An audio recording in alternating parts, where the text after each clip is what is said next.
Péninsule de Corée, rencontre entre des hauts gradés du Nord et du Sud. Le président sud-coréen Moon Jae-in, signant un registre sous les yeux du numéro 1 nord-coréen, Kim Jong-un, le 26 mai 2018 à Panmunjeom.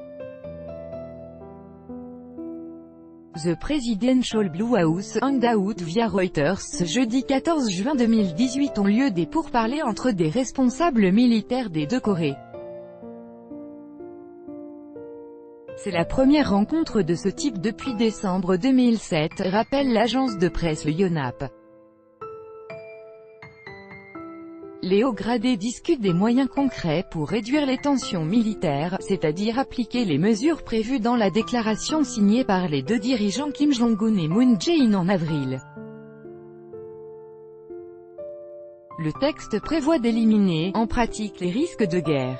Avec notre correspondant à Séoul, Frédéric Oradia, la détente continue sur la péninsule coréenne. Et c'est un spectacle plutôt inhabituel qu'ont offert les généraux nord- et sud-coréens ce jeudi.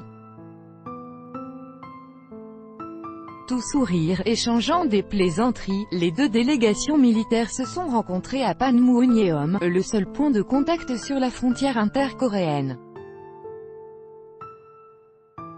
En guise de bienvenue, le chef de la délégation nordiste a souligné à quel point il était rare qu'un Coréen en uniforme franchisse la ligne de démarcation. Les deux Corées ont discuté du rétablissement de téléphones rouges entre leurs deux armées et de l'organisation régulière de ce type de dialogue. Au menu, les manœuvres conjointes États-Unis-Corée du Sud. Les Nord-Coréens ont probablement aussi demandé des précisions quant à la suspension des exercices militaires massifs organisés par la Corée du Sud et les États-Unis. Lors de son sommet avec Kim Jong-un, le président américain Donald Trump a en effet annoncé la suspension de ces manœuvres. Il avait qualifié ces entraînements de « jeux de guerre » provocateurs, coûteux et inutiles.